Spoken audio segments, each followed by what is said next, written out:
Everybody around the world keeps asking the same question. Where is LeBron James going? Golden State? Cleveland? Miami? Retirement? No, nobody is asking that question. But honestly, I think everybody is asking the wrong questions. Because the question isn't, where does LeBron want to play? He may want to play in Miami. He may want to play in Cleveland. Hell, he may want to play in Saudi Arabia. But the question isn't, where does LeBron want to play? The question that everybody should be asking is, where does LeBron no longer have to carry an entire franchise on his back? Because if you ask me, that question will tell us all where LeBron James is going to land. This is A Day Late with DeAndrea. Let's absolutely get into it. Now, before I tell you where I think he's going, let's talk about Cleveland. Because I know everybody wants the hometown story, the fairy tale ending.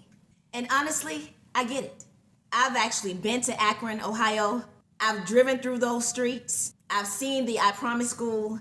I've seen House 330. Actually went inside, enjoyed it. It has a museum that takes you through LeBron's personal story, through his career. It is a sight to see. Made a purchase in House 330. I've seen what LeBron James has built with my own eyes. And I'm not gonna lie, people don't fly into Akron because LeBron used to play there. People go there because of what LeBron James has built there in Akron, Ohio. His old high school, the I Promise School, House 330, the opportunities he's created, the jobs, the community, walking through that area. You don't get the feeling that LeBron used to be there. You feel like he's still there. LeBron's fingerprints are all over that city currently. That's why when people say LeBron needs to go home, I understand exactly why, but I absolutely disagree. LeBron don't need to go back to Cleveland. Not because Cleveland isn't home. It'll always be home. LeBron will always be celebrated there. And his legacy in Cleveland was cemented the day he brought that championship home. Cleveland, this is for you. Locked in forever. Cemented. Period. And everything LeBron has done since has only made that legacy even bigger. So if we're taking legacy and emotion out of the conversation, now we can finally ask, what's the best basketball decision for LeBron James? Everybody keeps talking about what team needs LeBron. And I'm over here asking, what does LeBron need? Because at this point, LeBron don't need to be no coach. He don't need to be trying to rally a locker room. He don't need to be teaching grown men how to win. For over 20 years, that's what he's done. He's been the leader. He's been the face of the franchise, the motivator, the guy everybody looks at and blame when things go wrong. And at some point, enough is enough. So it's no longer about what team needs LeBron. At this point, this decision is all about what does LeBron James need in this moment. And in this moment, I'm going to say that LeBron needs to walk into a situation where the other pieces already exist, where winning is already expected, where everybody already understands the assignment before he even gets there. Now, I know people are going to say, that's Miami. Miami, what you just said, that is Miami. They have a championship culture, Pat Riley, great organization. But to me, that is still not what LeBron needs. Then you've got people saying New York, big market, bright lights, Madison Square Garden, celebrities. I get it, but no. And then you've got Minnesota, Anthony Edwards, a young superstar, a team that's already competing. I understand every single one of those arguments. I do. But here's the problem. I think everybody is still choosing teams based on who has the biggest names. And I'm going to choose a team based on what LeBron actually needs. LeBron don't need another headline. He doesn't need another franchise that's hoping he can be the missing piece. He doesn't need another situation where people are expecting him to come on in and fix everything. At 41 years old, LeBron needs to walk into a situation where winning is already part of the culture, where the systems and the fundamentals are already there, the chemistry is already there, where the expectations are already there, where the leadership is already there, and he doesn't need more stars. He needs less responsibility. And those are two completely different things. Now, I already know somebody's gonna say Miami has Giannis, Miami has Bam, and if LeBron goes there, you got three superstars, and three superstars usually win. I hear you. But let's actually take a look at that. Because stacking superstars don't automatically mean you're gonna win. Brooklyn tried it. Durant, Kyrie, Harden, three of the best scorers we've ever seen, and they never got out of the second round. The Lakers tried it too, with LeBron, Anthony Davis, and Russell Westbrook, and they didn't even make the playoffs. So no, having three superstars does not guarantee a win. It's not about math. It's about what's the best fit. And so here's my problem specifically with Miami. LeBron needs the ball to create. Giannis needs the ball to get downhill and attack the rim. Bam is a heck of a player, but he is not a three-point shooter.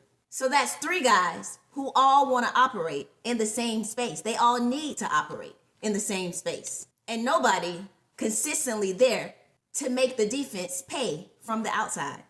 Now let's compare that to Golden State. The second Steph Curry touches the ball, the entire defense has to adjust.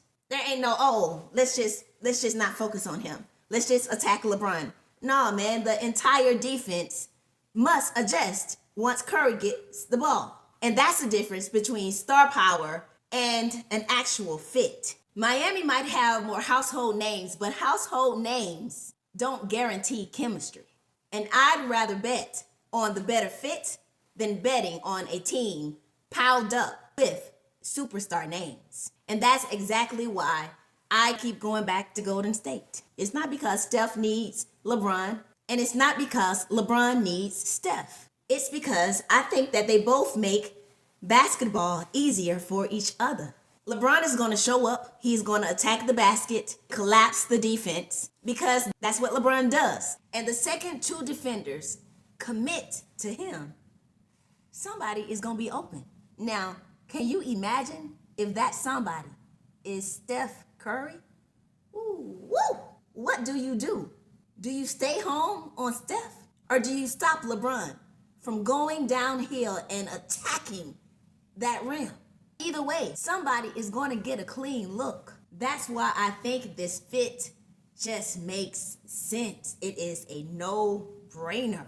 And another reason why I keep saying Golden State is because we've all gotten a glimpse of how that would actually look with the Olympics. When LeBron and Steph played with each other in the Olympics. Nobody was out there trying to prove that they were Batman, who's Robin, none of that.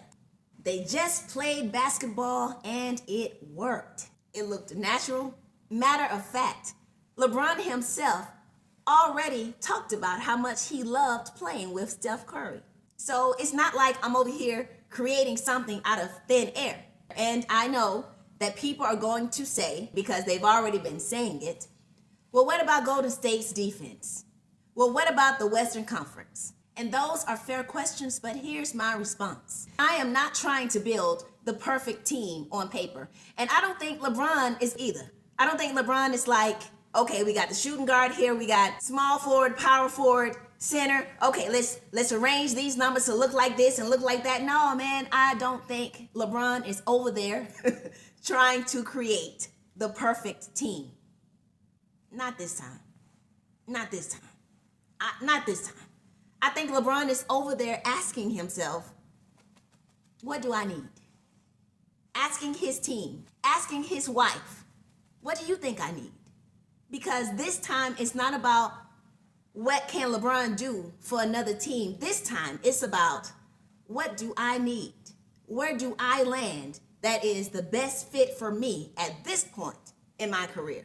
So yeah, I'm not trying to build the perfect team on paper.